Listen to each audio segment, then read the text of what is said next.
To people, this is coming from a fighter, but you guys shouldn't be overpaying fighters because then it makes them not want to actually perform. And especially when you have fights lined up for your next fight and all that stuff, right? It's Base. sad. Like, oh, all I got to do is fucking survive this fight for a next paycheck. It is really messing up the sport. It's like you guys got to do it like the UFC does. Like, you do a shit Whoa. performance, fuck y'all ain't getting no damn money. I mean, I get what he's trying to say, but no, let's not do it like the UFC. The UFC does have a track record of not paying guys what they're supposed to be paid. And I think that the UFC, especially whenever you are an up and coming type fighter, they just don't do a good job at taking care of you in terms of getting paid. But let's go ahead and keep on listening to what Rolly has to say because he makes some very interesting points later on in this video. And that's why it's taking away the hunger of these fighters. Where it's like, well, they got a guaranteed check next. That's why all these motherfuckers keep protecting their I'm undefeated. I'm undefeated. Like, look, I have 2 losses, right? Most of my losses come from big fights, but it's never derailed anything. I'm still here. They can't take me away. Unlike these other dudes, they want to protect their They want to be like, oh, it's not enough money, so I'm not gonna fight all that stuff. These guys, they all only fight for money, and it's sad and it's destroying the sport. All that undefeated shit, that don't mean shit if you're not fighting nobody. Nobody gives a fuck about you.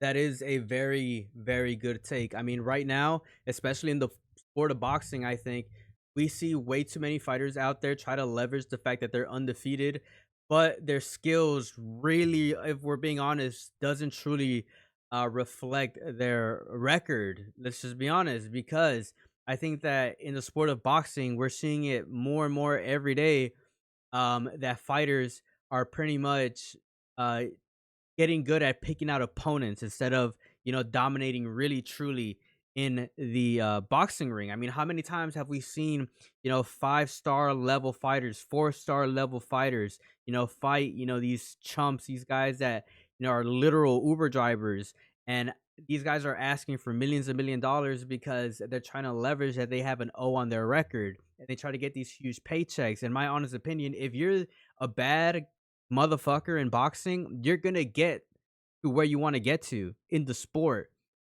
But it does create like this sort of issue in the sport of boxing where there's a lot of guys that just aren't willing to engage because they just want to hold on to that so freaking much, and it just makes the sport freaking boring. It really does. It makes the sport incredibly freaking weak to watch, especially whenever we do have two guys or maybe just one guy that's running away the entire time and isn't looking to win the fight.